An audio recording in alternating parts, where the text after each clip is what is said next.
Hi, everyone. I'm Justin Nordic Thunder Howard, and you are listening to Verbal Shenanigans. But our shenanigans are cheeky and fun. Yeah, I mean, his shenanigans are cruel and tragic. Which makes them not shenanigans at all, really. Evil shenanigans. I swear to God, I'll pistol whip the next guy that says shenanigans.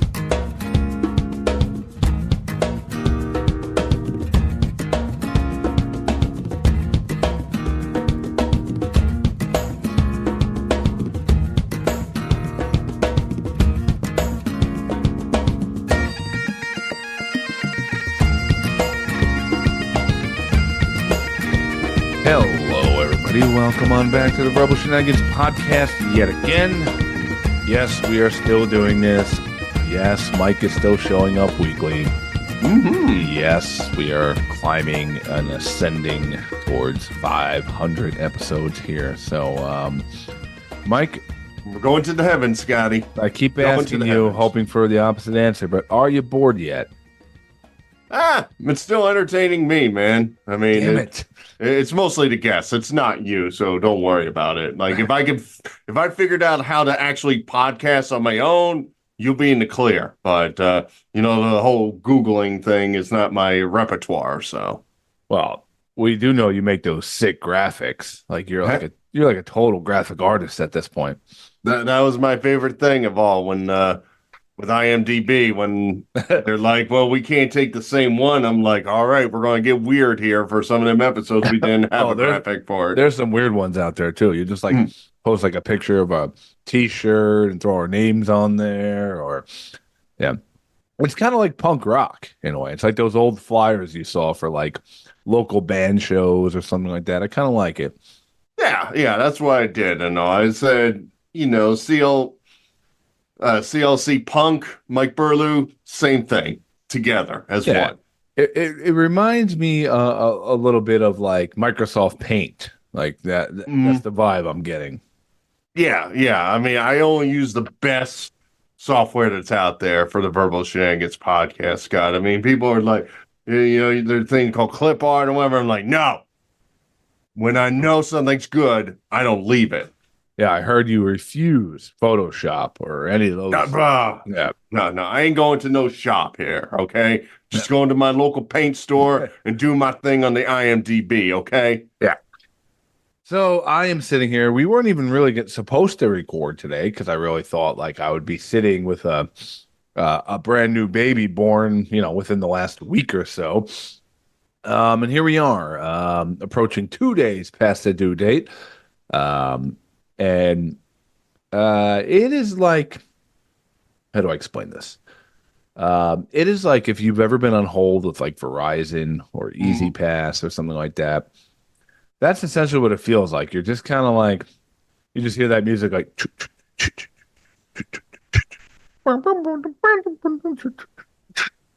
and you're just in this holding pattern where you can't do anything too crazy, right? You can't like, you're not going to take a drive down the beach or you're not going to go shopping or anything because anything happens. So you're just kind of like looking around at each other, like doing little things around the house, but just kind of waiting and waiting. Like, and I thought I was done on the weekend. Like Friday came and I'm like, all right, got to Friday, going to have the baby this weekend. We're all set. And now it's like, every day I'm waking up, I'm like, oh man, I gotta go to work. Like I thought I was gonna be on my leave like a while ago, and now we're approaching another Friday, almost a week past where I thought I was done. So that's what's going on here.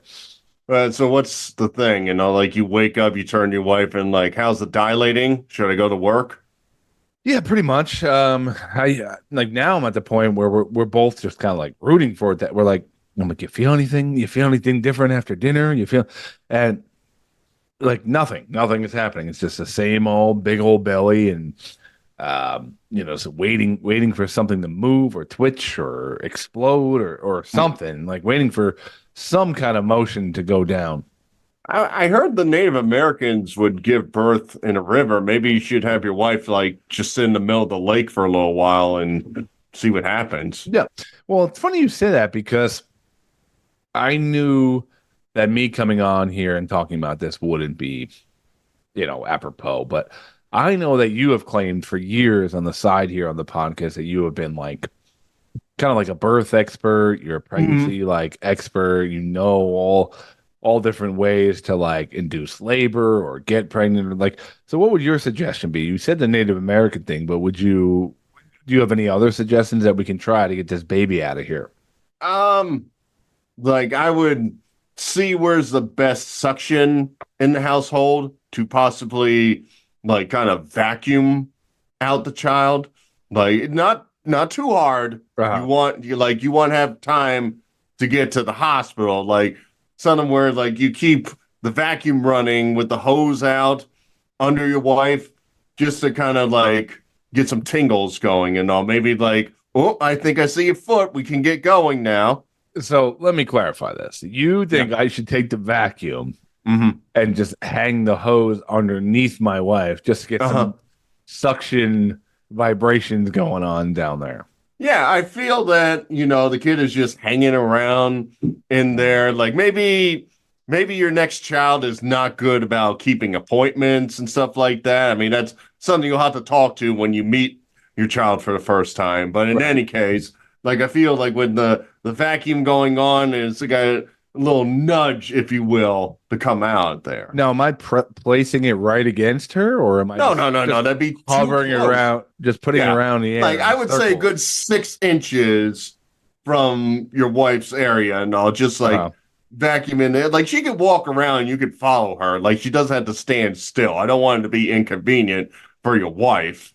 I mean, you just keep walking around the house with a vacuum hose up in the air, hoping to get something going. Yeah, I'll suggest that to her. I'll be like, babe, let me keep the Hoover next to you all day tomorrow, and we'll see what happens. Okay. I mean, she gonna expect you to work an entire week? I mean, come on now. Yeah. Like, I mean, those poor kids and all. Like, what? Like you still work in the library, right? So you can't even do the whole let's put a movie on kind of deal, right? Mm-hmm. Now, I went to, a very reliable source. Okay. Reddit. Reddit is full of really intelligent people and good information. That's why we made the internet for information. So. Yeah. So I feel like I went to Reddit to see how to induce labor or some interesting ways to induce labor. And I want to hear your thoughts on some of these, if you think they're valid, or maybe you would do something else or whatnot. You may have heard of this one. You got to eat spicy food. You got to eat the spiciest wings at Buffalo Wild Wings. I think this would be the absolute worst, because if it works, odds of flaming hot diarrhea during labor are uncomfortably high. Now, Mike, I will say that we have heard the spicy food thing, and me and my wife, we had Thai food on Friday, and we had burrito on Saturday and Sunday. So we have tried this. Where do you fall on this as being the birthing expert here? I mean, it's all well and good for you two. I feel bad for the people who have to be in that labor room with your wife. Like, you might want to be the one when the baby comes out. You probably want to light that cigar outside of the room, because I feel like a lot's coming out as is and all. And I just worry about a chain reaction when a flame is introduced into the environment. Now, do you think it's a viable way to start labor, though? No, I really don't, and all, because when you have hot food and all, you go, it's coming out of your mouth. So what's going to do? The baby's going to go further up your wife, and then now you're going to have to probably wait like an extra week for the child to fall out. Gotcha. It makes sense now. Coming out of your mouth, like in my head, it made sense. It might activate some things, maybe move bowels around, but coming out of your mouth, it makes a lot of sense. So. Yeah, luckily you only did 3 days. If you did the full week, man, you might be waiting until around like August. I gotta be honest with you. So okay. Our friend's midwife gave her a recipe called Midwife's Brew that had multiple ingredients, but the only two I remember were castor oil and champagne. I told her it wouldn't work, but she was desperate and spent a couple of days chugging it. And sure enough, she said it worked. Mike, what do you think? Castor oil and champagne for the pregnant woman?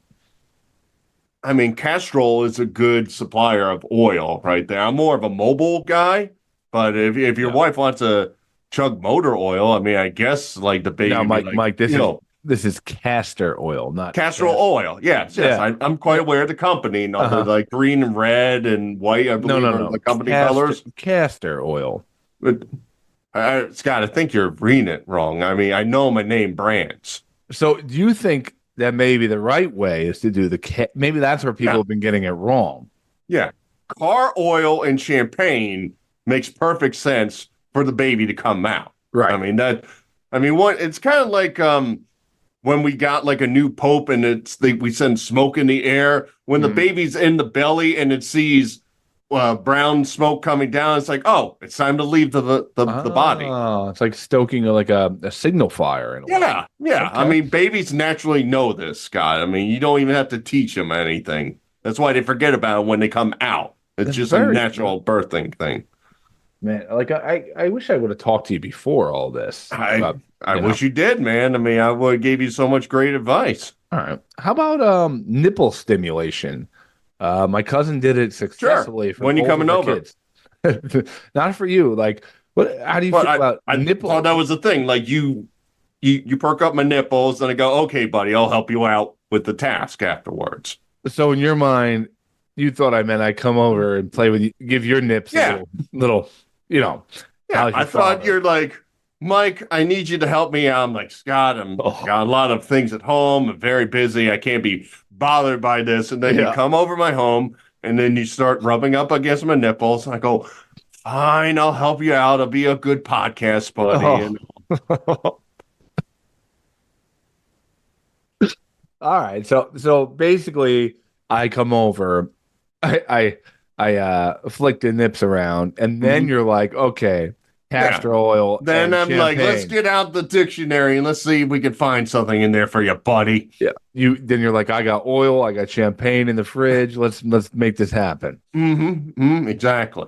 All right. Now, eggplant parm. How do you feel about this one? Eggplant parm apparently has worked for somebody.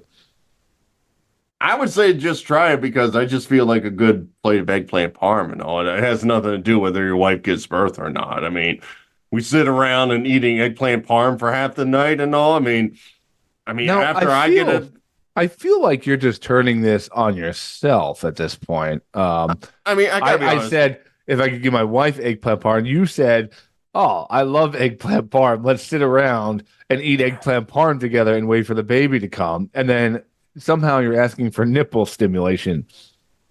Scott, here's the thing. Ever since your wife got pregnant, I feel like you and I kind of got disconnected. We had the whole 40th birthday party. We went out the next day. It was wonderful and exciting. But now lately, all I can hear about is, man, I can't wait for my second child. I can't wait for my second child. We're losing the spark here, man. And I feel like we got to think with as much as your baby is overdue, 500 is not overdue. We have to be prepared for that, and we have to be one unit. And I feel by you touching my nipples and giving me eggplant parm, we will be one solid unit.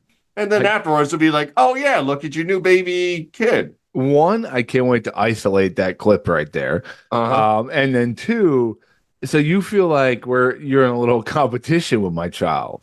Yeah, I mean, let's be honest here. Like, number one, like we talked about, the first one was supposed to be born on my birthday as a celebration of me, and you missed the mark. Right.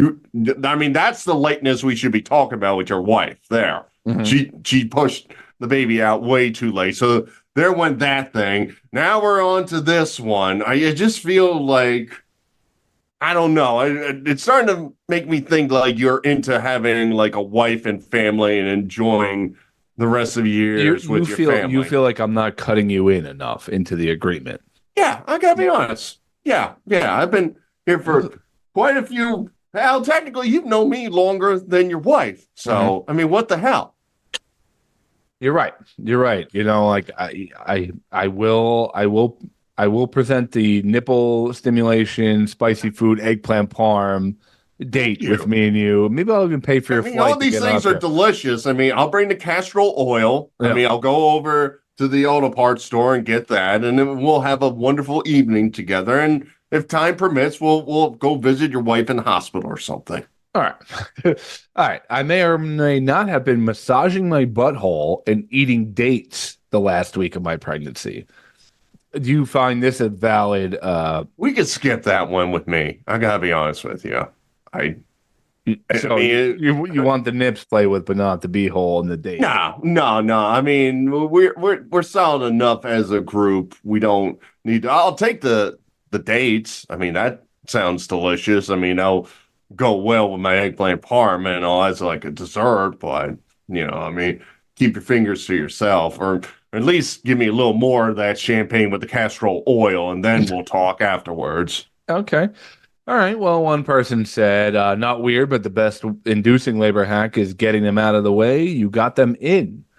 So a little bit of sexual relations, Mike. What do you feel about that? Is that true? Because I will say, before you answer this question, we have tried this route the last 2 days or so. We have tried to do this, which is not fun at all. I will tell you that much. This is not like fun, you're young and dating type loving. This is procedural, if you will, and with a purpose, to try to soften the cervix is what we've read, or to cause some activation, if you will. But it is like,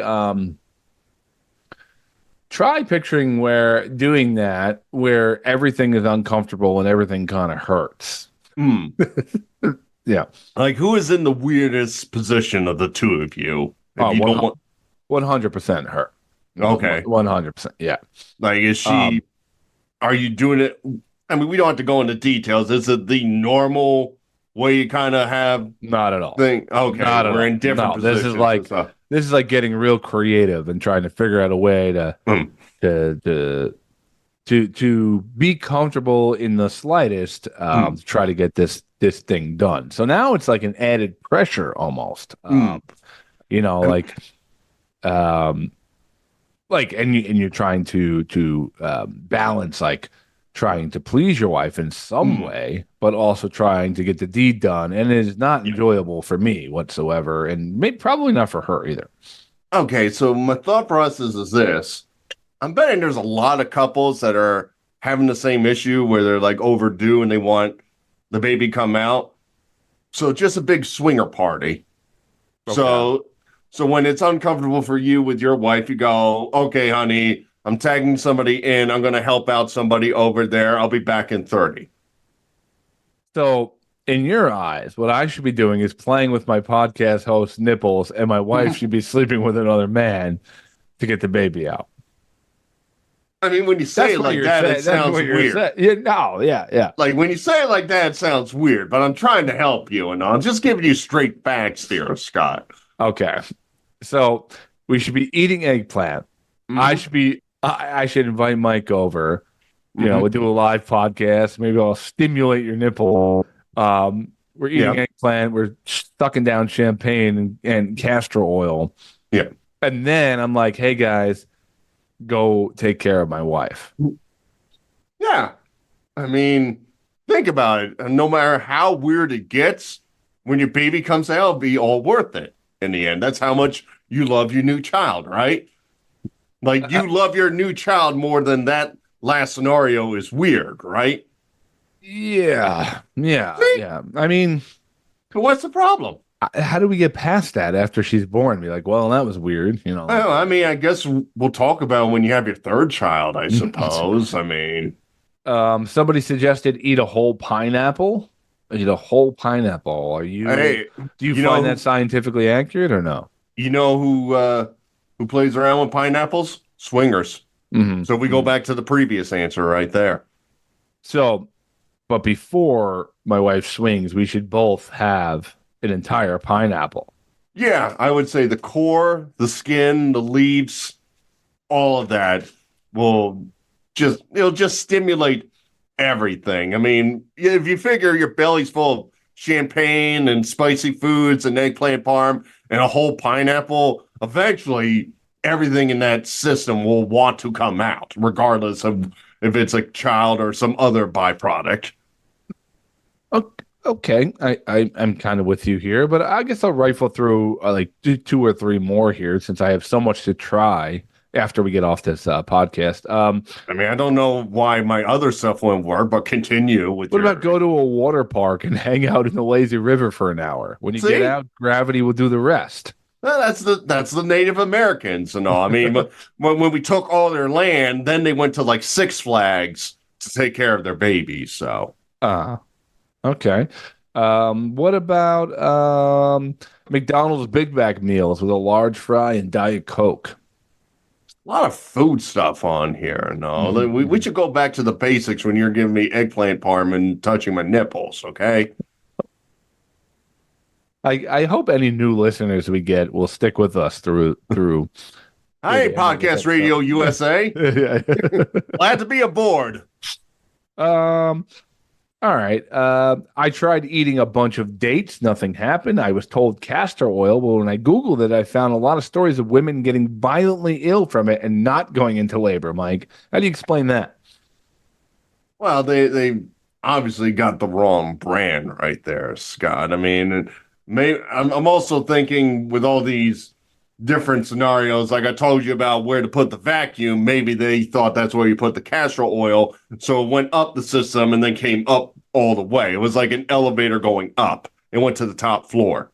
All right. So let me just summarize this before we get to our guest here. Yes. So- I feel our audience needs a summarization of our brilliant thoughts on how to induce labor. So in after I get off this podcast, what I should do, okay, Yes. I should suck down a pineapple. Okay. Yep. Make my wife suck down a pineapple.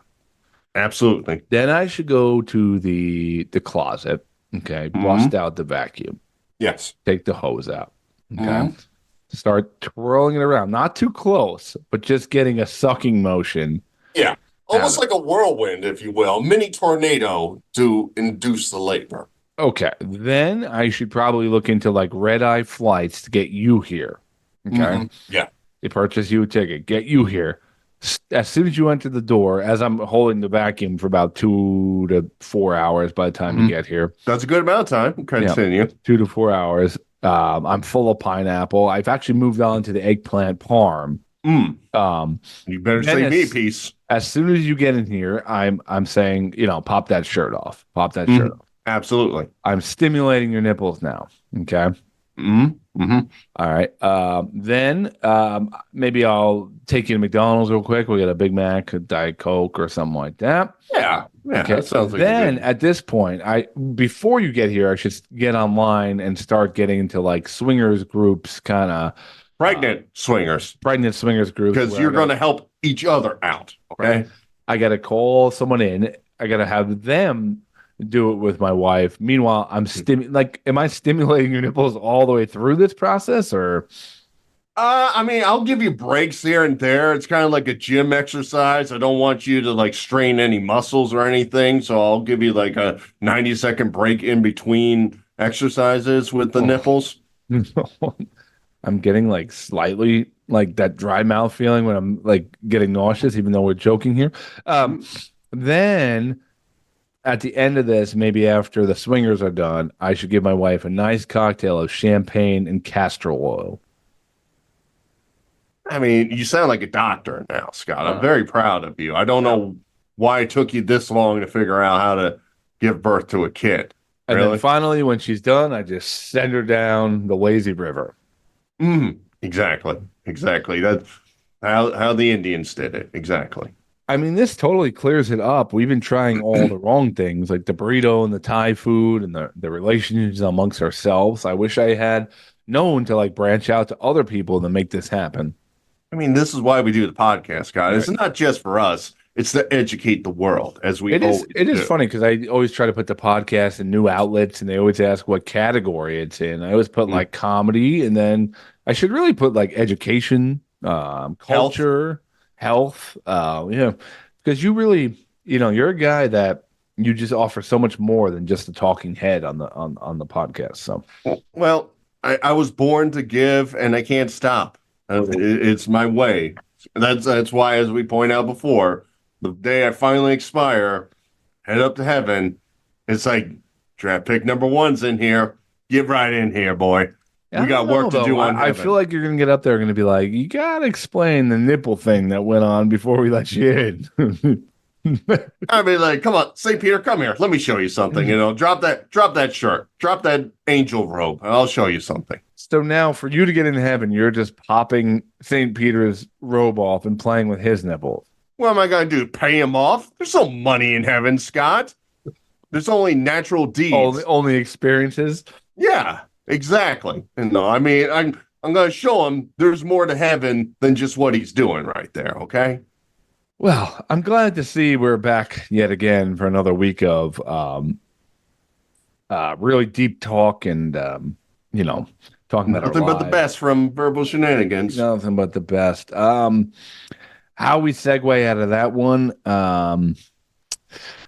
this guy can manipulate or stimulate the air. Mike, who we got on the podcast today? Well, we have had some unique competitors on the show, Scott. We've had professional tag players. We've had combat jugglers. We've had pillow fighters. And we add another fun guest to the list. Tonight, we have Justin Howard, or as he is known as Nordic Thunder, the two-time air guitar world champion, winning it in Finland. We're going to be chatting with him on competitions and what brings him the best abilities to rock on without a guitar. Can you leave the nipples stimulation talk out of this interview, please? I mean, you're really handcuffing me, but fine. Let's get Nordic Thunder on the line. What's up, dudes? Justin, welcome to the show. Thank you. I should grab some water real quick. Is that okay? Go for it. Man, no. Wait, Sorry. I'm in my kitchen's right here, so I'll be right back. All right, we're watching you. All right. We're commentating. That glass is kind of big. I don't know if I can wait that long. See, I prefer our guest a little bit on the parts side. Yeah. Yeah. Find the interviews are better when the guests have no access to. That way they can't ramble because their throat is so scratchy, Yeah, exactly. Justin, thank you so much for joining the show. Where are we calling you from tonight? I'm in Chicago, Illinois. Oh, very nice. Very nice. I guess the best way to start this conversation is with a nickname like Nordic Thunder. I'm kind of curious. When you were a kid, what was the nickname before Nordic Thunder, like growing up? Did you have any kind of weird names before that awesome one? Like, did somebody call you like Rice Pudding Kid or something like that? It's funny you asked that. I did have a nickname when I was a little kid, and I had to have a nickname because I got a CB radio when I was like probably 11 or 12 years old, and you got to have a CB handle. So my handle was Tomahawk Chop. That was my CB handle. That's not terrible. That's really not bad. I'm in Georgia right now, so they like using that right there. So, and I feel like Tomahawk Chop could easily be on the same bill as Nordic Thunder. Like it's absolutely. Tomahawk Chop could be like Nordic Thunder's roadie. That sounds like a roadie name for the Thunder. So, out of curiosity, how does one get into? Is this like a full-time job, air guitar, or are you still a 9-to-5 human being? Out of curiosity, man, I was a 9-to-5 being up until August this year will mark 2 years. I worked at a company called Rotary International. Rotary World Headquarters is in Evanston, Illinois, which is just north of Chicago. I worked there for 15 years and coming up on 2 years of having left that job. And I'm not a full-time air guitarist. That certainly, if anyone thinks that you can pay the bills playing air guitar, you are sorely mistaken. But I'm a jobless air guitarist. That's my title. I don't have a job. I play air guitar. Sometimes I get paid to play air guitar, but I don't do it to get paid. I do it for many other reasons. But there's opportunities to do lots of cool things through air guitar. And if making a little money here and there from doing that, that's cool. But no, it's definitely not a full-time job. It's a lifestyle, we'll say. Now, how does one go from playing air guitar in the car or in the shower or rocking out with your buddies at a bar to even making it into never mind where you went with it, but like even getting the opportunity to perform like air guitar somewhere? Usually it's just something you kind of fool around with and play with. Where was the first time you got in front of people and did this? That's a great question. You hit a lot of good points on there and things. Whenever I get asked that question, I like to rattle off everything you just said, which is I believe everyone does air guitar or has done it at some point, in the shower, in the car, at the bar, alone in your bedroom, wherever you play with your air guitar.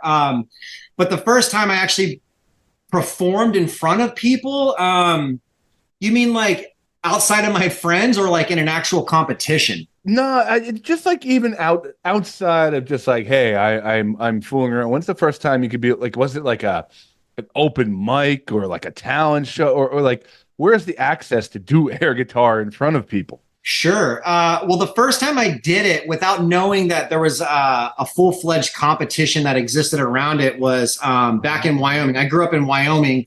And I was home visiting some friends for a wedding. This would have been back in like 2005, and it was the night before I was to fly home, and I was in the living room playing air guitar for like 4 of my friends in the living room. I had the living room stage, and I was playing Iron Maiden, "Run to the Hills." Right. And dude, I was killing it. I was ripping it, and something happened. I turned my body weird, and when I did, I didn't feel any pain, but like I fell down and I couldn't straighten out my leg. Like it just physically would not straighten out. And so I called my mom, as one does in a situation like that. You gotta call your mom. Yeah. And so I call my mom and I'm like, tell her what's going on. I'm like, I'm down the street playing air guitar and something happened. I can't straighten my leg. We need to go to the hospital. And she hung up the phone. And I called back and it was kind of late. Can I swear on this show, by the way? Oh, go ahead. Okay. Because my mom, there's no filter when it comes to my mom. She answers the phone. She's like, what the fuck do you want? And I'm like, Mom, I'm playing. And I explained it again. I'm like, I'm not messing around. Like something's up. We got to go to the hospital. So we went to the hospital and they did some x-rays. They weren't able to see any sort of damage. They said if I had any ligament damage or anything like that, I'd have to have an MRI done. And at this point, I'm a few hours away from flying back to Chicago. So I just get some crutches and I'm like, I'll deal with this when I get back home. And I land in Chicago and I'm hobbling off the train through my neighborhood. And there was this bar on the corner, and on the post of the bar was a flyer for a U.S. air guitar competition coming to Chicago. Yeah. And I was like, you have got to be kidding me. First of all, I thought it was the stupidest thing ever that existed. And I was so pissed off that I couldn't do it because I hurt myself doing the thing that there's a competition for. You started your career on the shelf. Yeah. Exactly, dude. You're like that high draft pick that took the squad and they had to sit out the rookie year. Yeah, 100%, dude. It was not a good feeling. That's a testament to the guys from Iron Maiden who are like in their 70s still rocking out for 2.5 hours. I saw them about 3 years ago and it blew my head apart. Like how tight they still were and active they still were. Yeah. You gotta be, man. So yeah, I guess I have Iron Maiden to thank for the launching of my career as an air guitarist. But I saw this flyer. I forgot. I kind of was like pissed off because I couldn't do it. Kind of forgot about it. Ended up having knee surgery. That was the first of 2 surgeries I've had from playing air guitar. I tore the meniscus in my knee is what ended up happening. And I kind of just shelved this whole competitive air guitar thing in my head. And it was about a year and a half later, I saw another advertisement for this competition coming, and I'm like, okay, I'm doing it. And I decided that I wanted to, take it to this next level. As you asked, like, when's the first time I was on a stage? This would have been it. And I did it because, one, and I still feel this way, it's the most absurd form of art there is. Like, it is just completely bizarre, but I'm very hyper aware of that. And so I wanted to dive into this, make my friends laugh, have a good time, be a fool, and here we are, almost 20 years later, and I'm still doing it. That's crazy, man. So on the first appearance, as you're saying, you went above and beyond. Are you studying like great guitarists and saying, I want to take a piece from this, a piece for that? Or is literally everything, this is what it got in my head. I don't want any outside interference. I'm going to do what's me. That's a good question. I think it would be impossible for me to ignore any influence I'd had, either consciously or unconsciously, from the great guitar gods of our lifetime. And so I think you think like Pete Townsend in the Windmill, and Kerry King from Slayer with the use of the whammy bar and these types of things. Like, yes, of course, I wanted to mimic some of the greats, but I really was actually kind of struggling at first on how to go about it. And I mentioned to this guy I was going to film school with at the time that I was going to do this competition, and his eyes lit up. He was like a big professional wrestler fan, and he like leans in and he tells me, he's like, dude, you need a manager. You need to let me be your manager and I will train you and we'll do this. So long story short, this guy really took it very serious. He had me meet with a ballerina so I could learn how to move lightly on my feet, and we choreographed a dance routine or a routine for the song. And he helped me come up with some of my own signature moves that I still use. Went into developing. When you first get up there and you start seeing other people, do you at any point say, wow, they're professionals? Or are you just immediately, I'm in here, I got this, this is my lifestyle? My very first competition, I was a much different man then. I entered that competition with a little bit of arrogance in that I came there like, I'm going to win this. This is mine. I'm taking this. No one else has a chance. And when the competition started, I started to see some others come out, and then I sort of got like checked a little bit, like, hold on a second, there's some other people who have also practiced. They also have costumes, and they're here to win it as well. And as I've matured throughout my life and as a performer in the art of air guitar, there's lots of people at shows that do stand out. And first of all, it takes a lot of courage to get up on stage and do it. So I give kudos to anyone who is willing to get up there and act like a fool and have zero shame about doing so. But there's always like one or two during a show that'll really kind of stand out, and they have something about them. Maybe it's the X factor or whatever this invisible element is, but they shine. And when they shine, you know when an air guitarist is shining. So you can spot a professional in the pool of other performers. Absolutely. Now, let me ask you, one, I want to know like what the rules are, or what a competition is. Is it one performance and you're judged off that? Are you given random songs that you got to kind of figure out? Like, guide us through that. And two, my piggyback question is like, my natural reaction would be like, okay, I'm going to do air guitar. I would probably lean towards like metal or hard rock, something with a lot of movement in it. But then like, do people surprise you and do songs that you would never think would be entertaining in the air guitar spectrum? Great set of questions there. So when one decides they're going to take it from the bedroom to the competitive stage, there are rules that come attached to that. So if you're playing in your bedroom, you can play, Black Sabbath's War Pigs, which is like a 7-minute long song, and you can have all night to do it. In a competition, the first rule is it's 60 seconds. You have 60 seconds to get up on stage and wow the judges and the crowd. And during that 60 seconds, you can do absolutely anything you want, with the exception of using a prop. It's just you and your air guitar on the stage. Nice. And the judges are looking for three things. They're looking for technical merit. Does it look like you're playing the notes that you're hearing on the guitar, and how does it look when you're holding the guitar? And we got to keep in mind that the neck of a guitar is not made of rubber, so it doesn't bend like this. Like, it's got some weight to it. I like to imagine when I put an air guitar on, it's heavier than a their guitar, and like I'm really feeling it. So technical merit they're looking for. Stage presence is another category, which is, how the performer fills the stage, how confident do they appear on stage, whether you're. And I get, I don't know if I'd call it stage fright, because I love being on stage, but I definitely get like shaky and like afraid of it, but then I step into it and do it. Like, you got to just swallow it down. Yeah, that's the best. Yeah. I mean, that's the best part of performing, is like that nervous, like, I can't do this feeling right before you go on. So yeah, 100%. And I get asked that, and people will like, I've emceed the World Championships multiple times, and I've emceed the Canadian National Championships, and I performed all around the world, and I still get nervous before every time. And people sometimes find that to be surprising. And my answer to that is that if that ever went away, then I would think that I don't know that I would want to still be doing it anymore, because it's such an intense feeling. It only happens in that moment. If that goes away, well, then like, what am I doing? I can't tell you how many times before a comedy set, like, where I felt comfortable for a couple shows in a row, that I'm like, I'm going to go up there and smash this out of the park. And I get this comfortable feeling, and I go up and I just eat shit that whole set, or it just doesn't feel, because I didn't have that nervous energy. I didn't have that like move around a little bit before and get in the right headspace before I took advantage of it, and it comes back to bite you. It can come back to bite you, absolutely. And especially in a competition where these are, judges are looking for these specific things. So technical merit, stage presence, and the last category you're judged upon is called airness. And airness is kind of like this, it's difficult to define. It's like I think the definition that the Supreme Court has for pornography, it's like there's not a real definition for it, but you know it when you see it. And so airness is like, you know it when you see it. It's when everything comes together and the suspension of disbelief is there, and you believe the performer on stage is doing what they're portraying that they're doing.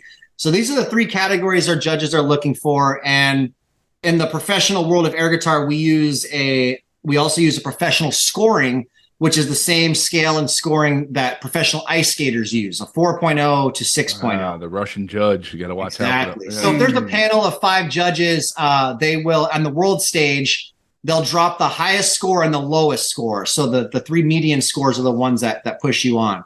And depending on how you do in the first round, there's 2 rounds. So the first round is a song that you have prepared as a performer and that you're going to do. And if you're lucky enough, you make it to the second round, then that's the compulsory round. So they'll take the top 5 performers from a pool of, let's say, 20 air guitarists. They bring them all on stage. They'll play that song once so everyone can hear it. And then the lowest of those 5 scores goes immediately after. And then so it's a good idea to have, as a performer, to have like, a few tricks in your back pocket, or I don't have pockets, I have a loincloth, so I shove them in my butt crack. Have some tricks back there for the second round to, wow the judges and really push those scores. And then they take the scores from the first and second round and crown the champion. And that's how that goes. Now, I wanted you to touch on the medal question I asked you. Absolutely. Yep. So I'll use myself as an example. My character, Nordic Thunder, it's funny because like it's me, I'm on stage, but like I refer to this guy as a third person because it's like it's a character. Like I become this other smelly, like a wrestling persona, 100% just like wrestling. So I fully embody this character, and that helps me as a performer, like kind of disassociate with like the self-conscious mind that Justin might have on stage. I'm like, well, I'm acting like a fool. It's not me. It's this other guy. So it's like a mask I get to hide behind. So I prefer to play in kind of in suit with my character. Like I like to go heavier. I like to play heavy metal. When I won the world title, it was to Metallica's Hit the Lights. So I like heavier, faster, more technical metal. But that's much like professional wrestling. There's many different flavors of spandex and glitter and leather, and everyone has their persona that matches the style of music that they play. A great example is there's an air guitarist from Kansas City named Peter Stiff Dickens. And Peter Stiff Dickens decided to enter the competition without any like desire to win. He just wanted to get up and perform. So he does this really fantastic bit where he's done many bits, but there was one where he came out on stage and had a backing track that was like this really loud crowd, like way more than what was in the audience. And he played one note, boom. And then this crowd track goes on and people were throwing babies up on stage that he was catching and like just completely absurd. So there's the whole gauntlet from, like the B-52s all the way to Slayer, everything in between. Yeah. That's amazing. Now you won that first title in 2012 in Finland, but you also got a foot infection while performing and all that. Now, for what I saw in the videos, do you do all your performances barefoot? And kind of talk about the high and low of winning the championship and going to a Finnish hospital. You did your research, dude. I love it. You're welcome. You're not a hack. These guys are not hacks. Those are listening. These are professionals. They've done their research and we're getting into it. Very good. Yeah, dude. So when I perform, I fully commit, man. I go full commitment to the bit. And part of that is I don't wear shoes and I don't wear any like knee pads or nothing like that. And I do a move. If I make the second round, that's the move I save is called my power slide. So usually there's a part in every edit where a solo is going to hit, and I'll time it out where I take off running, I hit the stage and slide, and then the solo hits when my slide stops. Now, that sounds awesome, which it is, but I've done it on many different surfaces. I've done it on carpeted surfaces. I've done it on plywood. I've done it on where the tile on the stage, like one might be like a millimeter higher than the next tile. So when you hit it, and so having done this over and over and over, my knees and the tops of my feet are just, they're scar tissue at this point. So when I do that slide and I stand up, it's just bleeding. It looks cool, but it also hurts bad. It's not good. And a prime example of that was when I won the world title. Yes, I got a bacteria infection in my feet. And so I had the medics at the backstage at the show help. They got me cleaned up, and they're like, "You really need to keep an eye on this." Did you call Did you call your mom this time or no? Mom, I need your help. You know what time it is? What the fuck do you What the want? fuck are you doing calling me this late? Exactly. I'm not coming to Finland. You know. 100%, dude. Oh my God. Yeah, I got back to Chicago and like it was really not looking good, dude. And I went to the doctor and I'm peeling off these bandages, and the doctor's looking at me and he's trying to be as professional as possible, but he's like, like, what did you do? And I explained to him what I did, and he's like, are you serious? I'm like, yeah, dude. Like, what do you mean? Am I serious? Of course I'm serious. So I had to get put on antibiotics, and yeah, dude, it was gnarly. Now, two-part question again here. Do you have musical talent, like guitar talent at all in the background? And if you don't, has playing air guitar made you, like, intrigued you to actually go and learn how to play like you are portraying on stage? Yes, I do play guitar. I also play banjo. I play more banjo than I do guitar. But I, by no means am I as good at the physical instruments as I am the instrument made of air. And I think part of that is like if dude, I wish I could play the their guitar the way I play the air guitar. As intense as I do, because I never miss a note. It's always in tune. Like everything is You perfect. should see me on the car drums. I'm like Neil Peart going down the highway. I'm You're gonna start a band, dude. Yeah. I'll start learning air guitar. There you go. We need a guitar player. Air triangle. Bing! Air cowbell. You'll be our What are you doing? I'm hitting as hard as I can. Oh, good Lord. I love it. But no, like, I think if anything, knowing the physics of a physical instrument helps me understand, like, the high notes are down here, low notes are down here. But even with that, I take a lot of liberties in exaggerating the truth because, honestly, like a lot of their guitarists, if you watch them on stage, it's kind of boring, dude. Like, I love Kerry King from Slayer. He's one of my favorites. He's fun to watch. He's got some energy on stage, but for the most part, like, you can do a lot more things with an air guitar in your hand than you can a their guitar. So I take some of that and bring it into what I do. But there's a great air guitarist in the community named Aristotle. He's a multi-world champion, multi-US title holder. And he early on started taking guitar lessons to get better at air guitar. So there is like some reverse engineering that takes place there. Absolutely. Now, I don't know. I saw some of your Instagram and I see some art behind you. I don't know if that's your own stuff. It looks cool. Do you ever take artistic liberties playing air guitar as far as like, okay, I've done the Nordic Thunder thing. I want to try something completely like a different genre or something you've never done before. Like, do you get, like, as a comic, I feel very stale after a while. I got to mix it up or try a new. Like, do you ever try to go completely different than what you're known for?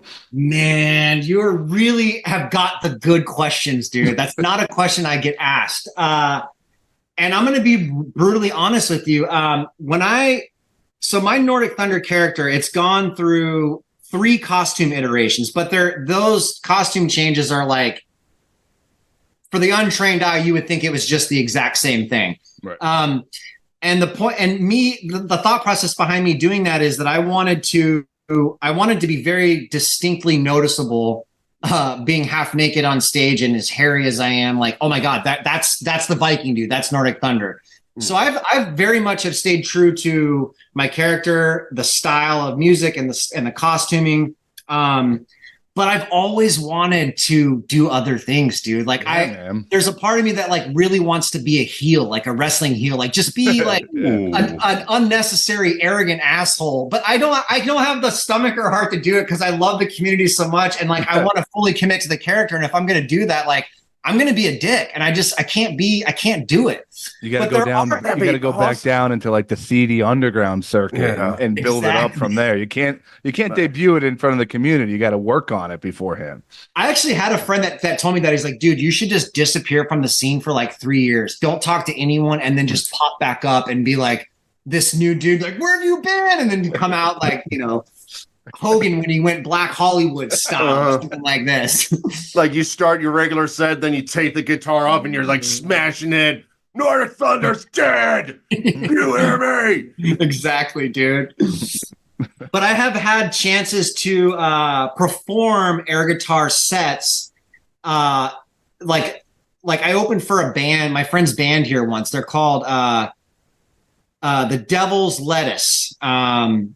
Solid. And they're a great band. I'm sure if you understand the reference, you can kind of get what type of band this is. But they played on. I'm going jam band for 500. Yep. There you go, jam band for 500. Wild Jesus and the Devil's Lettuce Family Party Band is the full title. I'm going very jam band.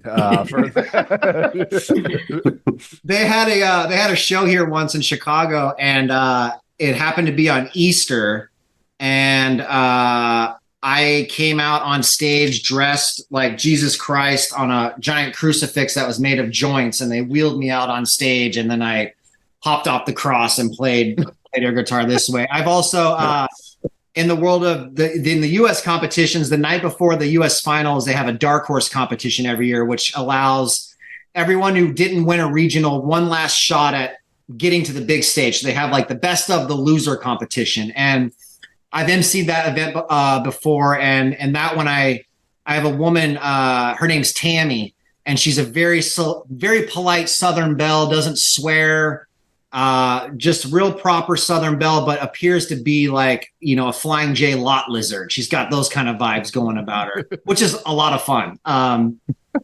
So yeah, I've done a few different characters, but no, Nordic Thunder is, as far as like the competitive world goes, like that's the one. But there's an air guitarist from Austin, Texas. I don't even know what to call him because he's changed his name so many times. Brock McRock.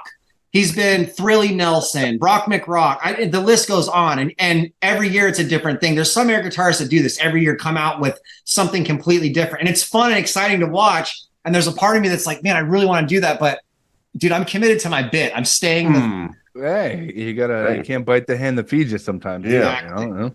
So out of curiosity, like what is the distances between like events? Because there has to be some kind of almost downward feeling and all. I mean, to be on stage in character and people are cheering, blah, blah, blah. And then it's like, oh, I got 4 months of regular life before I can do this again. Yeah. Yeah. And sometimes that is the case. Like, the U.S. So in the United States, this exists in every country, the tier in which you get to the top. So I'll speak on behalf of the U.S. So in the U.S., there are regionals that take place all around the country. And some of those can start as early as May. And then the finals won't be until August. So yeah, you do have this window of time where you got nothing going on.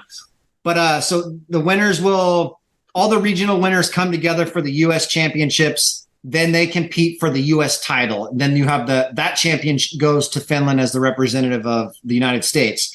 And even in that time, there's also a lull. It can be usually the U.S. finals happen within a month of the World, so there's not a tremendous amount of time waiting there. But other countries, some of them have their championships in like April or March, and then they have to wait until August. So there is a bit of window of time. But this sort of kind of similar to what you're saying, which I've experienced, like when I've been in Finland as an active competitor and you're on stage and you've got 4,000 people in the small town of Oulu in the city center watching you perform, and you are a rock god, dude. Like everyone knows that you're in town. They want to take a picture with you. You're the coolest thing.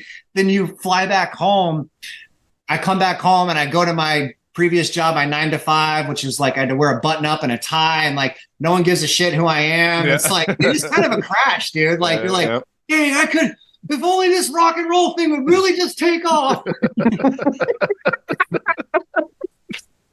Now I touched on it in the last question about like your art, but tell us about Justin off stage. What keeps his mind occupied, when he's not Nordic Thunder, and what kinds of things do you do? Because you said you've been out of the 9 to 5 for 2 years, so there's got to be more going on besides air guitar.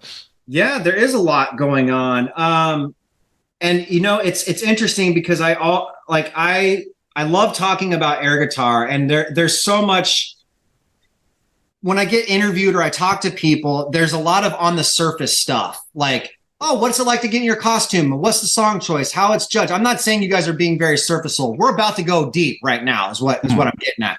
But those are all things I've done enough interviews that I know what to say. I know what's going to get a laugh. I know what you want to hear, what people are genuinely curious about. But I really like to push this other element that exists because of air guitar. And I'll use myself personally, since you asked me, like, what is Justin like?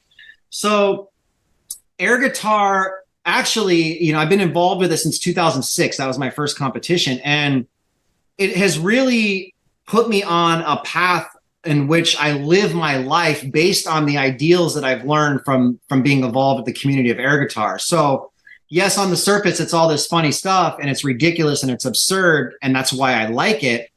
But I've learned how to be an honest man, how to be honest with myself, how to be honest with my neighbors, with strangers, how to become in touch with my emotions and do so in a way that is like, I look like a psychopath, dude. I look like Rasputin had a child with Charles Manson and spit me out. Like, I know what I look like. I know the presence I present, but I also use that to my advantage in that, I find that I've learned that the most masculine thing I can do is to be in touch with my emotions and share that with other men and help men be in tune with their emotions and do so in a way that doesn't create shame or embarrassment, and try to integrate myself into communities and do good, like hold the door open for a stranger at the grocery store.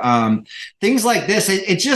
It's really shaped the way in which I actively try to focus and live my life every day, from learning from these people I've been involved with in the world of air guitar. Because at the core of air guitar, and not a lot of people realize this unless you're really stooped in the sport, is that the competition started and exists as a promotion for world peace. And there's kind of like these bumper slogan sayings like, you can't hold a gun if you're holding an air guitar, and make air, not war.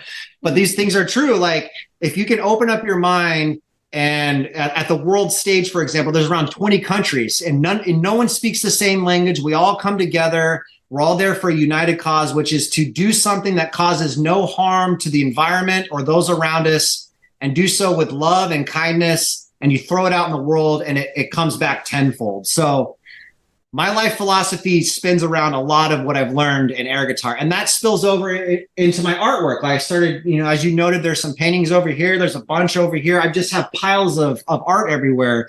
So it's allowed me to just be more confident in exploring things. Like I didn't study painting, but I'm going to teach myself how to paint. Let's try it. Yep. And so, yeah, I like being creative. I've learned to pay more attention to the subtleties of the world around me, which again, I think has come from air guitar. Because if you watch someone performing, you might see the bigger picture, but you might talk to them after and be like, yo, dude, I saw at second 37, you did like a little pick slide and you flicked your tongue. Like that was a really nice little subtle move. So like I even observe subtleties in the world around me. It's just helped me live a more peaceful, well-rounded existence, I think. That's not to say there's not ups and downs and rough spots, but I have a community of people that I belong to that I can fall back on, and yeah, it's a real blessing, man. So a little deeper or precursor. What was Justin like before the air guitar thing, where you weren't showing these emotions or feeling this? What were you like prior to this? I think I was still showing my emotions, but I was like maybe would be intoxicated on my emotions. I didn't really have, they were so extreme, and I would just, if I was in a good mood, I'm leaning hard into the good mood and I'm hyperactive and I'm shotgunning beers and we're having a great fucking time. You're having a great fucking time, right? Like everyone's having a great fucking time. And then like on the other end of the spectrum, like if I were not feeling good, I'm leaning hard into that. And like everyone around me knows I'm miserable, and I'm going to maybe even make those around me miserable. And having learned that like, that's not a fun way to function through life. It creates more strife for me and those around me. So it has helped me. It hasn't made me want to change who I am or shed any of these things that I am, because that makes me as a whole. But I'm able to observe certain behaviors and ways that I interact with people and realize that, man, some of these are very extreme. Like I don't have to be so extreme all the time. Like there can be spurts of extremeness. It doesn't have to be like so violently extreme on either end. Now, you got your second title in 2021. They didn't have a competition in 2020. Yep. I'm kind of curious, did they even attempt, like, let's try a Zoom call air guitar championship or something to that effect?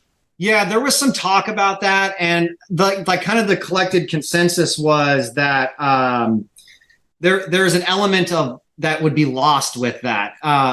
You know, have you guys ever seen a live air guitar competition? I have not. Not live. Just video, Okay. just the videos you like post and whatnot.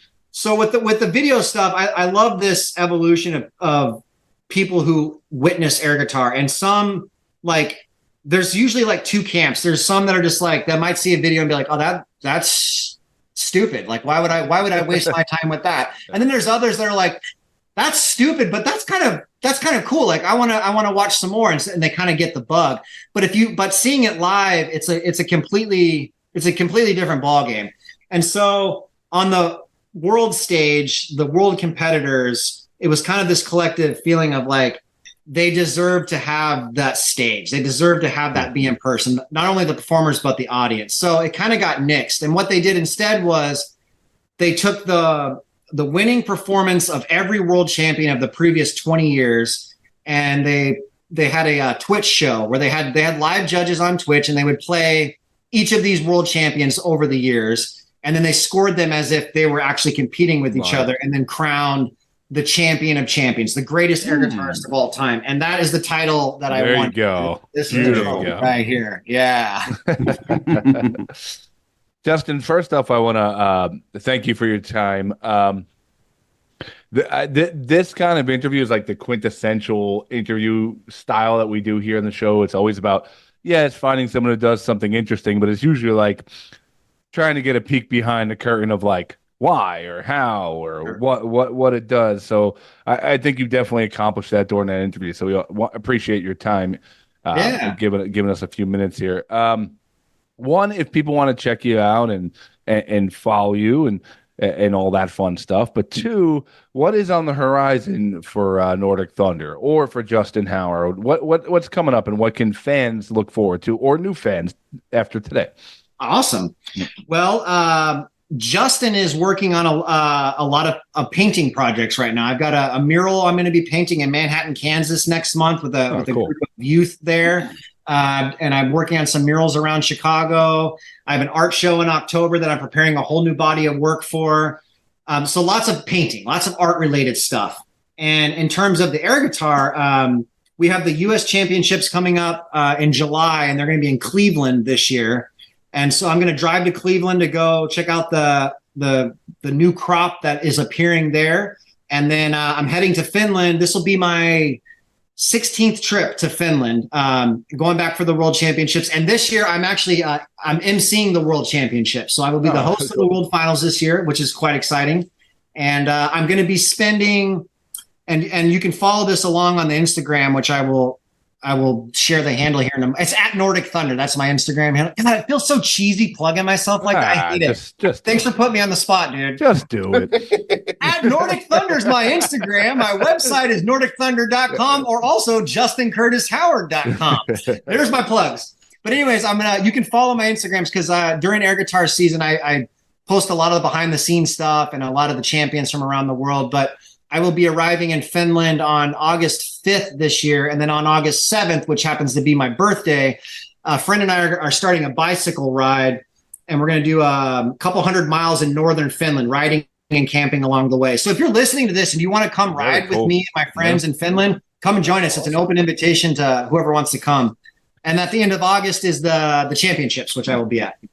My last question for you is: we've had so many people in these niche sports. A couple of weeks ago, we had dog mushers on, and we've had backwards marathon runners and whatnot. With the way, like TV and exposure and streaming and whatnot, do you see a new outlet for air guitar and watching what you guys do evolving in any way where it could become? Listen, not mainstream. It's not going to be the NFL versus the air guitar championships, but like a way where people can kind of tune in and learn about you guys, like behind the scenes and see what you do. Is there anything in the works or anything that you can foresee the sport or the hobby or whatever you want to call it going to? Yeah, another great question. We here in the U.S. Air Guitar, we did 2 years ago. We were on ESPN's The Ocho. I don't know if you're familiar with The Ocho. They have all the weird sports. And so we were in, where was it at? I can't remember where we were at now. I'm drawing a blank. I think it was in North Carolina. It was in North Carolina, I believe. Anyways, we were there with the cornholers and the weird frisbee throwers and all this stuff. And myself and another air guitarist, Dirty Airy, we were and a gentleman from ESPN. We were the color commentary. Yes, and did it so like it was like basketball, dude. Like real serious and like there's no like we're laughing at our jokes. It was presented as very very serious form of art. So I think that was a great opportunity for us to get a much wider audience than we would have gotten. There's also every year there's always someone that'll kind of like dangle a carrot in front of us, like, hey, I want to make this into a reality television show, or I want to do this or that. And nothing ever really fully happens from it. But we've had a documentary called Air Guitar Nation, which I would encourage anyone to watch. It's a fantastic film about the first year U.S. Air Guitar got involved. We did the ESPN Ocho. There's talks with the Air Guitar World Championships right now, who's talking with another European country about having this be sort of like why am I drawing a blank? What's Eurovision? Treating it kind of like a Eurovision type competition. So there's always like little fires burning on the outside that we're trying to dump fuel on in hopes to gain more exposure or inspire a new crop of air guitarists. Because, dude, I'm 40 years old. I'm turning 41 this year, and we need a younger people to come into this. And there's a lot of old timers who are still doing it, and we don't want to stop. But like, we also need like the 20-year-old college kids, or it doesn't matter how old you are, but we do need a younger crop to come in. So doing things like this, talking with you guys and having your viewers hear it, and either they're thinking this guy's a complete fucking idiot, or they're like, I want to go check this out. Either way, it's getting the word out, and it's fun. It's harmless. It's a great time. It's a great time. That's awesome. Now, my final question is, we almost scheduled 2 air guitar champions on here. I think I heard it accidentally got leaked to you that Rob Messel was almost going to join us tonight, but we will schedule him. Do you have a Rob Messel story that you can share with us? Because I'm going to ask him if he has a Justin Howard story. Excellent. Afterwards. So Rob I've got a lot of stories about him, but one that I actually saw Rob last night, and it was funny. Like, he kind of caught me off guard. He's like, so you're doing a podcast interview tomorrow night? And I was like, what are you talking about? How'd you know about that? He's like, well, I was going to try to crash it. And I'm like, why are you telling me this? You should have just done it, dude. And he's like, yeah. I'm like, you fucked up, dude. But his sister actually spoiled the surprise. I ran into her at Lowe's. I was getting some plants, and she was there, and she's like, oh, my brother Rob, he's coming to town next week. And I'm like, oh, okay. So she spoiled it. Thanks, Rob. And she's also an air guitarist. Jessie Spandex is her name. You should check her out. But a good Rob story would be, this was back in, I want to say it was 2009 or 10. Rob hadn't competed at this point, but he knew about air guitar, and we became friends. And the finals that year were in New York, and he showed up on a date. It was like a Match.com date or something. And he and his date had white t-shirts with like puffy paint, and they wrote Nordic Thunder. They made these Nordic Thunder shirts. Cutest thing ever. And apparently he still has the shirt. So there's a PG story about Rob Messel. Awesome. When 2 air guitar, sorry, this is my actual last question. When air guitarists get together at a bar and a cool song comes on, is it ever like, did the natural instincts kick in when you guys are like, Or you're like, don't do it. Together. Don't do it, man. Dude. Save it for the competition. Yeah. No, dude, it's like, and Finland's a great. Actually, anytime that there's like, we refer to it as like summer camp. So there's the U.S. finals is like summer camp. You get to see all your friends and for a couple days. And in Finland, it's the same thing. Only it's a bit long. We're spending a week together. But we travel in packs and we'll go to bars. And yes, of course, if a song comes on, everyone is losing their mind and making a complete scene. There's lots of alcohol involved, so that feels no way. But the air guitars in Finland, I can't picture any alcohol present at all. The song Bohemian Rhapsody, when we're in Finland, that is like the anthem of the air guitar. So if we go somewhere and that song comes on, and karaoke bars exist everywhere in this town in Finland, Oulu. So there's a lot of people that put that song in. And when we do, yes, we'll have like 30 air guitarists in a bar. You're jumping on tables, you're kicking people's drinks over, you're really going for it. So yes, if you're hanging with a pack of air guitarists and a ripping song comes on, it's on, dude. Love it. Hope to do Love that it, one man. day. I can't imagine a bunch of air guitars get together and it's like a boring night. Like you don't. 10 air guitars got together and they played board games. Don't think that happens. Yeah, right? air chest doesn't have the same. Doesn't roll off the tongue the same. Doesn't get me. Justin, we had an absolute blast talking to you. We wish you the best with everything that you're doing. We hope when more things come along, you come back with us and talk with us because we had an absolute blast, my friend. Dude, I would love that. Thanks for reaching out. I really appreciate it. Thanks for asking, sincere questions. It's easy to I get it. I'm in on the joke. I know air guitar is this silly thing, and I think it's low-hanging fruit to stab at the joke. But you guys get it. We had a great talk. It was fun, man. Thank you both so much. Thanks for doing your research and for having me on the show. I appreciate it. Loved it. Now we're going to call your mom so she can curse us out after. Yeah. Thunder Mother. Call Thunder Mother. I can't wait till we have Thunder Mother on next week. Dude, she would do it. I know she would. Don't tempt us. We will do it. Justin, thank you so much. You have a wonderful evening, and we'll be talking to you soon. Awesome. Rock and roll, dudes. Mike, Justin Nipple Stimulation Howard. What a great interview. I believe he's called Nordic Thunder, my friend. Oh. In fact, after the interview, he just wanted to clarify. He sent some of his social media for everybody. He's on Instagram as @Nordic Thunder. Mm-hmm. His air guitar website is nordicthunder.com. His art website is justincurtishoward.com. And he also does a podcast. He produces out of Finland. It is called, just up here, Let's Get Nordic. So check all those items out. Great interview. Fits right into the ethos of the show here. So go check out Justin. Not for nipple stimulation, but for his air guitar. Out of curiosity, if you went into that competition, what's your song?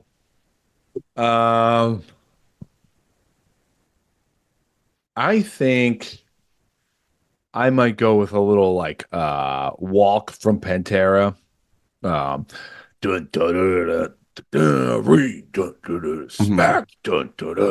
walk. What do you say? I don't know. I think that might be a good one. Or I might go the other way and do something like I was trying to talk to him about. I might go a little Hall and Oates, Man Eater or something like that. Do something very almost poppier and sterile on the guitar and just try to showboat that way. How about you? What are you going with? I think I gotta go with the classic. I'm going to do AC/DC Thunderstruck. That is one of the best concerts I've ever been to. There's no way you can just nonchalant listen to Thunderstruck. It's in some way you're bopping or playing air guitar there. So I think that is just the natural party song for that. I was hoping you'd say Mad World by Gary Jules 2 weeks ago, and I'd be like, that's perfect. There's literally no guitar in that song. I'm just sitting there for an hour. Yeah. This guy's amazing. Mm-hmm. He's truly in character. Yeah. All right. What do we got, Mike? What do we got here? Scott, I think we're going to bring back a little classic game that we have done. Yes, we have done it many times on the show. what we like to call Mount Rushmore. So, as everybody Today's knows, topic: top four ways to stimulate your nipples. Okay, I got number one. I got feathers. oh, that is very nice. I have a car battery. I go right for the jugular, man. Very Right for the extreme. jugular. Very extreme. Yes. So we play a little game here where we kind of figure out what is the four biggest, greatest things, if you will, in certain unique categories. And we're going to throw it to kind of an abstract kind of question tonight. The category for tonight's Mount Rushmore is biggest disappointing endings. Mhm. Biggest disappointing endings. And how I explained to Scott how I plan to do tonight is, And if you saw me in the bedroom before, it would probably be number one on Mount Rushmore. So, yeah. Well, that's why you invite the swingers. Come Yeah. on, man. Listen up. I'm going with four categories in this. I'm going to go with TV, movie, sports, and a wild card. Yep. Yeah. So, Scott, I will ask you, do you want to be the first answer or do you want to be the first to pick a category? I'll go first to answer. Why not? All right. Then I will pick, Scott, let's do movies. Okay. So there's a lot of movies out there with terrible endings or non-satisfying endings, if you will. I was thinking about this. There's just a whole bunch of them. I mean, you could even go to classic movies. Like one of them I was toying around with, which is not going to be popular, was Full Metal Jacket, which is one of the best first halves of a movie ever. I mean, the boot camp from the beginning to the boot camp scene is just pure, cinema magic, just amazing. And then like when they get to Vietnam at that point, you're kind of like, like that part's okay. You could even, and it's my favorite movie of all time. Like even Goodfellas, like there's a certain point, like once we get to the helicopter, we're like, okay, but I wouldn't call them disappointing endings. I would just say they didn't pay. Those movies are so good early on that it's hard to, kind of. They didn't stick the landing. Yeah, and I mean, Goodfellas less of an argument, but Frozen.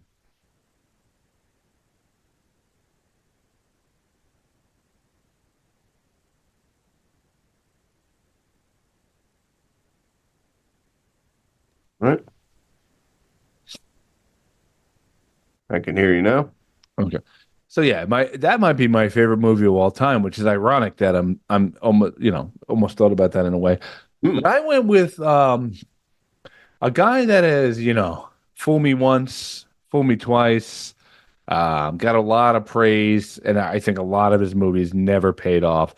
You had The Sixth Sense, which was a great movie. Okay, great movie. I don't know. I don't really know the hold up value of it as far as like this long, but it was a great movie, and this man claimed, he got he got his flowers and became like the guy, M. Night Shyamalan movie, blah, blah, blah. I'm going to go with the movie Signs here. Okay. I think Signs was brilliant at the beginning. Okay. Where you're not seeing the alien. You're getting this build up. You're getting this good performance from Mel Gibson. You're getting, this compelling story, and there was scary elements, and you're like, okay, like I am in. And I feel like it just starts to just fall apart. The things with the water starts to get corny. And the minute you see the alien, you're just extremely disappointed. And like, it doesn't really end well. Like the whole story built up to this big invasion, and the solution is like water. And like, it just felt very disjointed. I remember being very pumped up for that movie, enjoying the movie to a point, and then being extremely disappointed at the end. So I'm going to go with the movie Signs is my guess. Is my pick, I should say. That is a solid pick right there. It definitely is. For me, I was looking at different kind of sets of movies. I mean, there's plenty of horror movies that fit the bill of it gets really exciting and then the ending is just flops over. The one I'm going to pick, I actually debated with this actor on two different kind of movies he did. Okay. I was kind of leaning towards Speed as my answer Okay. because I mean all the excitement of oh man, this guy called you up and oh there's a bomb here, what are you going to do here? And I'm thinking this whole movie is like, man, there's just going to be all these puzzles and all these crazy things and how are they going to get off the bus, and then it just turns into like a hostage movie at the end. That's another movie I'd be curious. It's been so long since I've seen it. I wonder if it like holds up at all. And I had that VHS tape and I played it a lot when I was a kid. I'm just wondering if it's still even entertaining.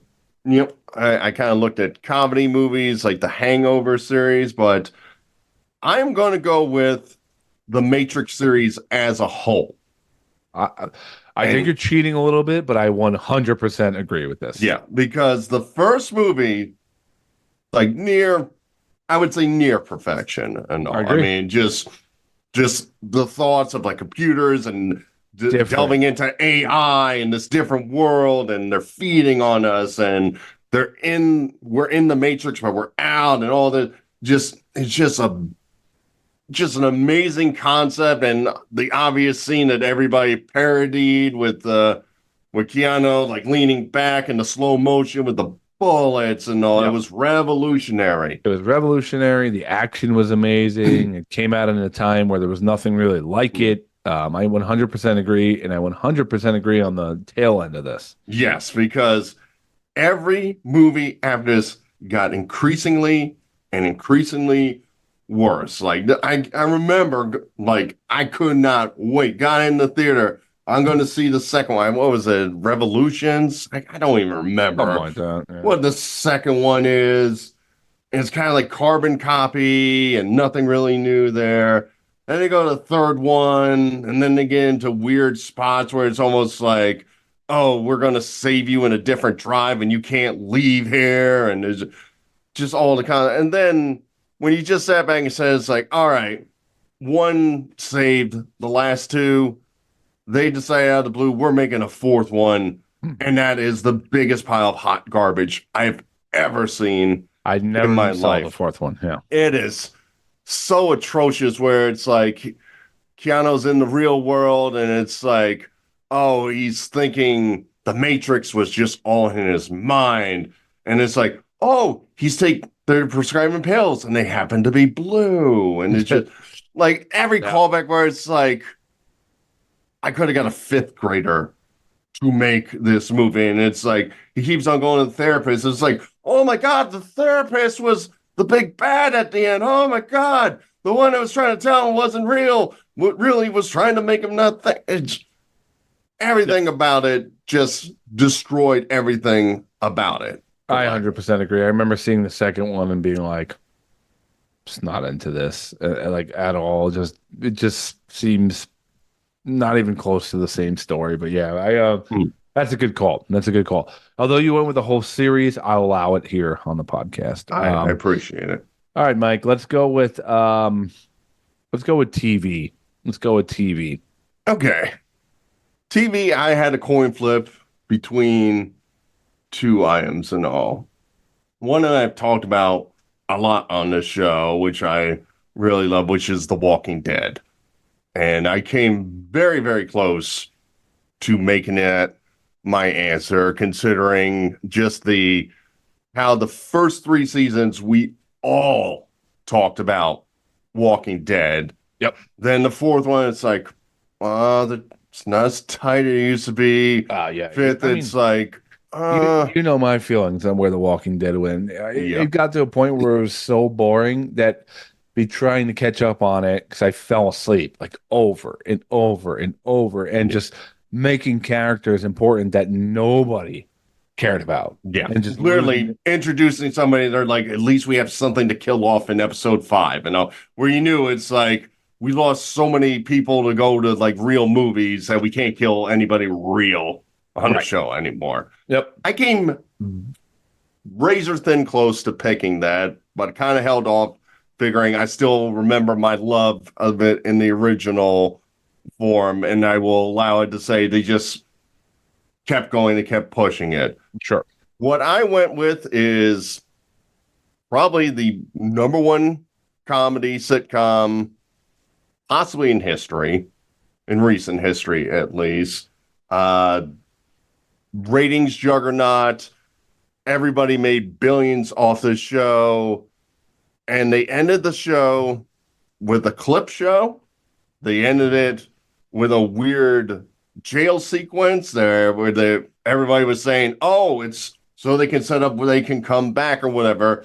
And it never happened. It was so bad, they mocked the ending for another show's ending, as in Curb Your Enthusiasm. Scott, my most disappointing ending is Seinfeld. I could see that for sure. When I was younger, I didn't hate it as much as I've seen it multiple times now, and I'm like, it was just a weak. For how brilliant that show was, it was just weak. It was disjointed. It was kind of like, you'd rather it end in just a quirky episode in Jerry's apartment, something weird happening between them. Mm-hmm. It was a show that didn't need a finale that was so big with like every guest coming back, because it's like the shows that have followed it, the Always Sunnies and the Offices and stuff like that. Like, they don't need this grand event that really happened. It could just be like quirky and end with the characters doing something, and they made it into this big giant thing, and it was like just not a great episode. So I do see where you're coming from on that one, and it is kind of like, And I have not watched that much Curb Your Enthusiasm, and I know I would like it. I just haven't watched that much of it. I have seen episodes of it that I do like. So yeah, like literally the ending is Jerry gets Larry out of jail, and they talk about stuff, and they're like, "This should have been the ending." yeah, And they're like, "Oh," yep. Oh. I will go now. This one was interesting for me because I was thinking of like the typical ones. Okay, like Game of Thrones, 5 of the best seasons of all of TV maybe ever. Just like fantastically done, where it was kind of the last show that everybody was on their seat on a Sunday night. Like, you talked about it on Monday, and it was kind of can't miss. I remember my wedding was the day before the day of the second to last episode, and people were talking about it at the wedding, like, oh, what's going to happen tonight? Like, even us, we were like, can't wait till we rewatch it tomorrow, or see it tomorrow. And then they had even when they released like the last season was only going to be 6 episodes, and there was a million things to tie up. I was like, oh boy, like that's going to be really interesting. So that was one. I didn't hate it as much as everyone hated it. I didn't love it. Then I was thinking there's The Sopranos. Everyone kind of hates that ending. Again, it's a show I got to catch up on again. I watched it during college. I probably missed a bunch in there. But I went with a show that I watched, and I hated it through the entire series. I loved the first 2 seasons. Hated the next 2. Liked the next one. I went, and then the last episode, like the last season came, and it was so terrible and over the top. I went with Sons of Anarchy. I don't know if you watched that, but I was in and out with it, but exactly. I'm quite aware. And it was a show that I was not like, okay, I love this. Like they went to Ireland for a season. It was like, oh, come on. But it was so bad towards the end. I mean, and he's like, it ends with him like, they have people in jail. They're able to like go into the jail and like talk to their confidants in jail, and he like rides off, and like everyone gets murdered and no one gets caught, and he ends and he's like riding on a motorcycle just like ready to kill himself. Like, just a very, very poor execution of the end of a show, which had some great moments. There was a couple seasons or a couple episodes that were fantastic, and some that I feel like they never had an ending that they knew was coming. So they just like wrote something and it just didn't hold up at all. And you were hoping for it to like rebound after a couple bad seasons, and it just got kind of worse and just not a good ending. So I'm going to go with Sons of Anarchy there. All right. All right. So we got two more categories. I believe it's my pick. So I'm going to turn to you, Scott. What is the most disappointing ending in sports? Well, I thought about a lot of these, and you can go grand scale, okay, where everybody would think of, different people. At one point you could have said Mike Tyson for how he fell off. You could have said, Barry Sanders. That was one that came to mind, which was going to be a possible pick of mine. But I went more locally as a fan, and as a guy I really loved. As a Met, guy came up, was a stud, one of the most relatable guys. Everyone loved him. Hit home runs, hit for average, good fielder, said all the right things, looked the part. And then, like towards the end of his career, just spinal stenosis, couldn't get on the field. Just they made a whole thing for his last game, and you hear about his last game. Apparently, he was like warming up for like 3.5 hours before just to play a game. And I'm going to go with my man David Wright. I feel like that guy could have been a first ballot Hall of Famer for the first 70 years of his career, and then the last like 5 or 6 or whatever it was were just really tough to watch. Really tough to watch. Just him not staying on the field, concussion issues, spinal issue, like just very disappointing as a fan. And like one of the last sports figures that I really like loved, So I'm going David Wright. That's a solid pick. That's a solid pick here. I was down between two. I'm going to say my first one, and I'm going to give my real answer. I comprehended Pete Rose. Just insanely talented. I mean, they say the hardest thing in sports to do is to hit a baseball, and he has the most career hits. He was basically a scientist when it came to how to play baseball properly and going on. He was a pretty good manager with the Reds, and then you just see what it is now, where he got banned from baseball for betting, kind of got blacklisted for a while. Then he got like a movement going with the fans to bring him back. They had the whole thing where they brought him the All-Star during the World Series pregame, and then when some reporter asked him about the betting, like I forget what team it was, but when they won the game, they basically told the reporter, "Hey, you basically we said you disrespected Pete Rose, so we're not talking to you," and all that. He was back on Fox, and then lo and behold, there was a whole thing about he might have had something with an underage kid, and now apparently his full-time gig is being at a store in Las Vegas, like 9 to 5 to sign stuff for that store. But it's pretty bad. But I still figure he still has the valor of it, and people still say he should be a Hall of Famer. That was about the only thing. I ended up going with Ronda Rousey as my pick for the biggest disappointment, because why is that? I mean, let's rationalize this. Like UFC, Dana White was like, never going to have women in the sport. Don't care about women, not real fighting, blah, blah, blah. She shows up. They start allowing them in UFC, bigger than any male athlete. Huge. She is it's destroying Conor McGregor, Ronda Rousey, top 2. Lesnar, yeah. Destroys every opponent, absolutely loved by everybody, unstoppable. Has a Holly Holmes match. Good kick, knocks her out. Gets caught. Has a rematch for the title with Amanda Nunes. Embarrassing. Like, it was literally like an amateur against a professional. So she had a disappointing end on one side, and on top of it, with her book, she talks about, I didn't tell people I had concussion problems with Holmes, and I got rushed back for the second one, just excuses and all. So she has a disappointing fall in one sport. Then she goes to sports entertainment, WWE. She has what's considered probably one of the best guest WrestleMania matches of all time, teaming up with the. Who did she team up with? I think The Rock. But she took on like Triple H and Stephanie, and she, like, everybody's like, oh my God, this is one of the best matches ever.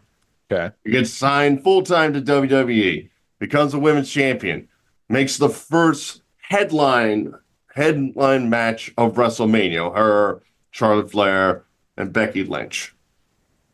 Then she just goes off on a tangent. She is basically considered lazy. People are booing her.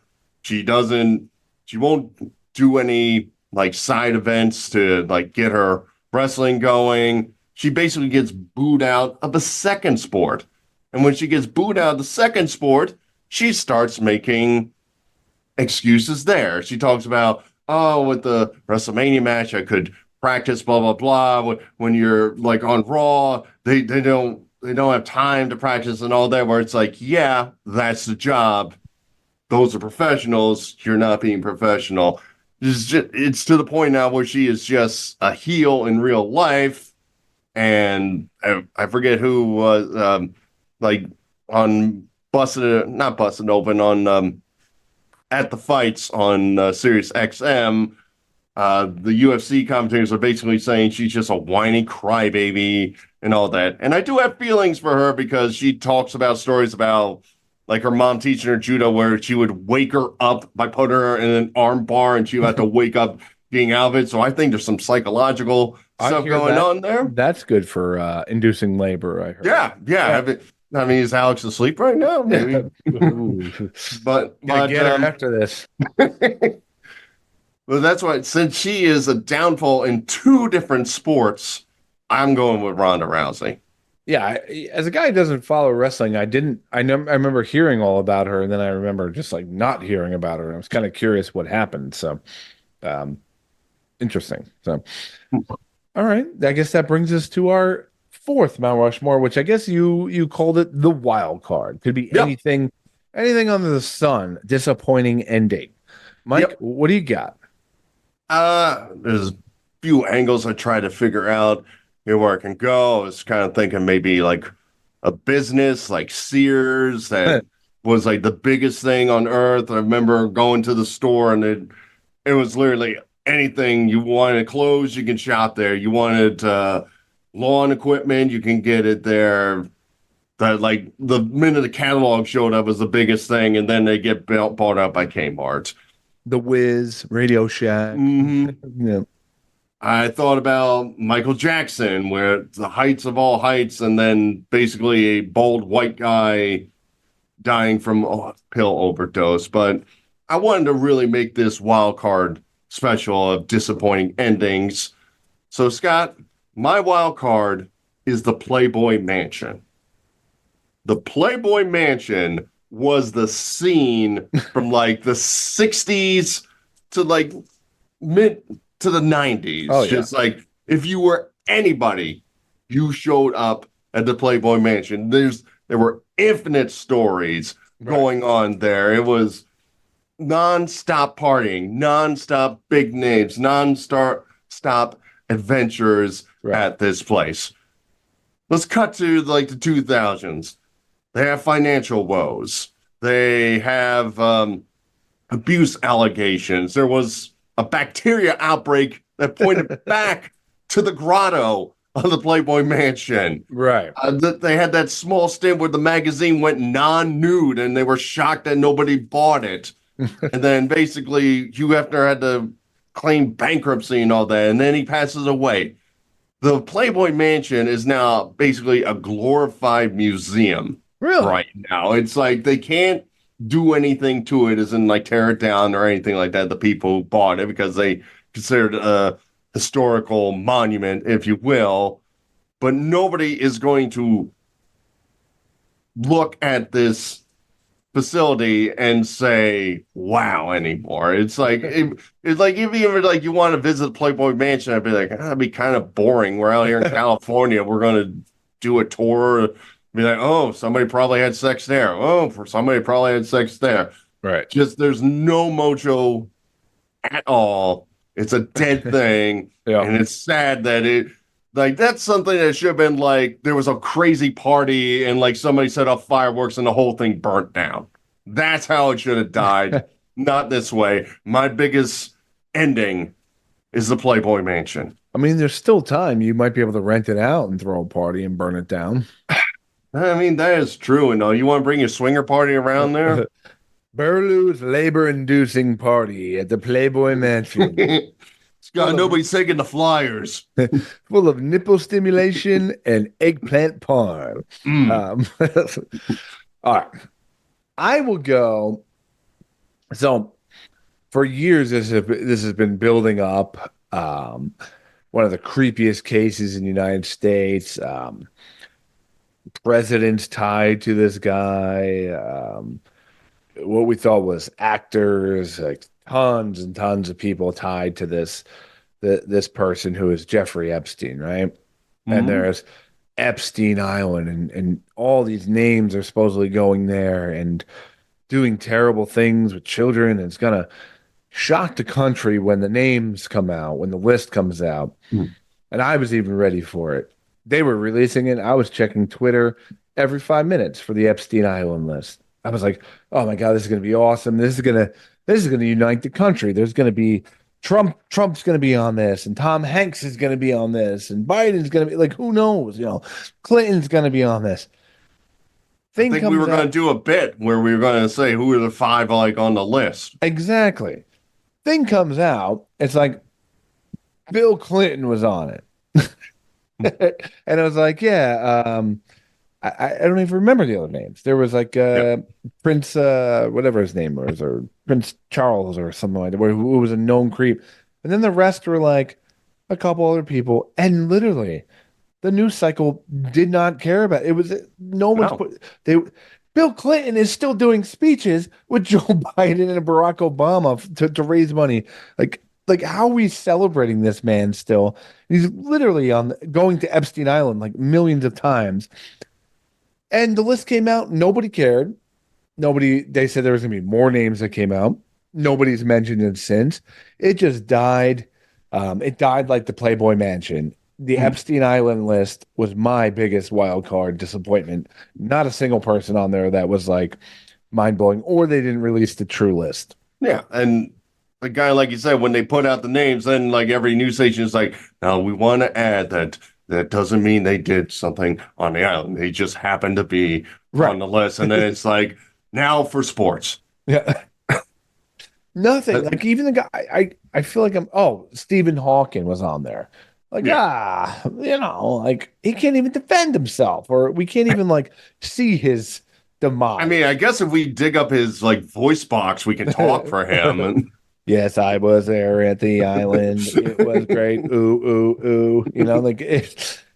Total disappointment. And I mean, maybe disappointment for a good reason. Maybe Hollywood isn't as disgusting as people say, but it probably is. And I feel like there's a lot of money or power covering up some of the things. Again, Bill Clinton can literally do anything he wants. He's proved that his entire career, and he just keeps getting put on stage. He just keeps getting put on stage. Like, oh, here's Bill. Let's clap for him. Let's stand up when he enters the room. Like, I mean, that talk about Teflon Don. Teflon Bill is the real name. Mm-hmm. He could do anything. He could cheat on his wife, with interns, and then his wife runs for president, and she has to say how much she loves him during the freaking debates. Yeah, he can do anything, but she didn't mess up, and it's like, screw you, you don't get what you want. So, I mean, FX made a whole series about him cheating. He's on the Epstein Island list. Mm-hmm. And literally, we're bringing him in to raise some money for the Democratic Party. Yeah, I think he's our guest next week, actually. So I'll talk to Bill, but it's a little weird. It's a little weird. That guy takes bullets left and right, so and just dodges them. So and sometimes he shoots bullets, if you know what I mean. Yeah, I guess so.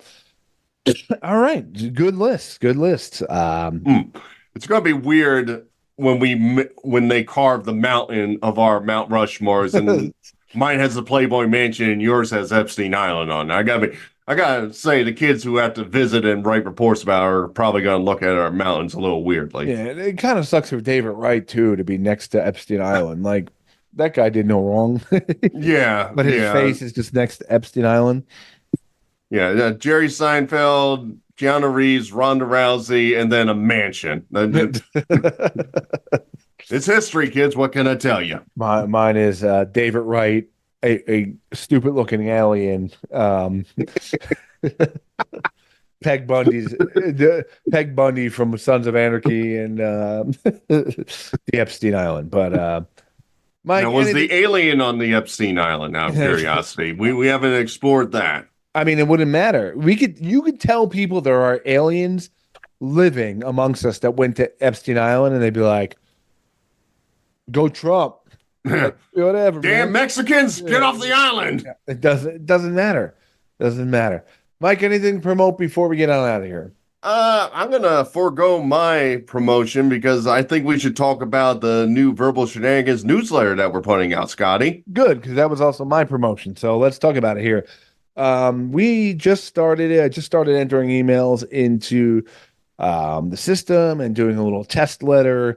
So we're going to start a Substack. Now, Substack is there's a lot of independent journalists on there, and you can pretty much promote anything. So we're going to start putting out a little newsletter to our listeners, people who have been with us, and obviously new listeners. But I think where it goes, the sky is the limit. But I think there's going to be some focus on old episodes, funny stories, could be just funny writings of the week, this day in history kind of stuff. Just trying to make it fun and kind of put out some of the stuff we've done in the cast and like put up upcoming episodes, who's coming on, maybe put some surveys up there and hopefully maybe get some interaction. But we're going to try this out, send out the newsletter. So if you want to be part of it, please just say, hey, subscribe me to Verbal Shenanigans Podcast at gmail.com. So it's something else to try out. So looking forward to that. So Yep. you gave me a nod. This is an audio podcast, Mike. This is audio. What? I said I forgoed my promotion to do that. So that's when you wrap things up here, Scotty. You know, that's what professionals do. So. All right. And I will quickly promote Mike Burlow's nipple stimulation business for if you Venmo Mikey DeBurles at verbalshenanigans.com. And you just put the title nipple. $25 will get you a full hour session with Mike. It's amazing what he's been able to do. Bring on birth, cure cancer. It's really remarkable what you do over there, Mike. So I'm hoping maybe you can get some new clients and you could open the doors with their nipples, if you will. I feel the world has been missing out by not pointing more attention to me. So good promotion right there. Yes.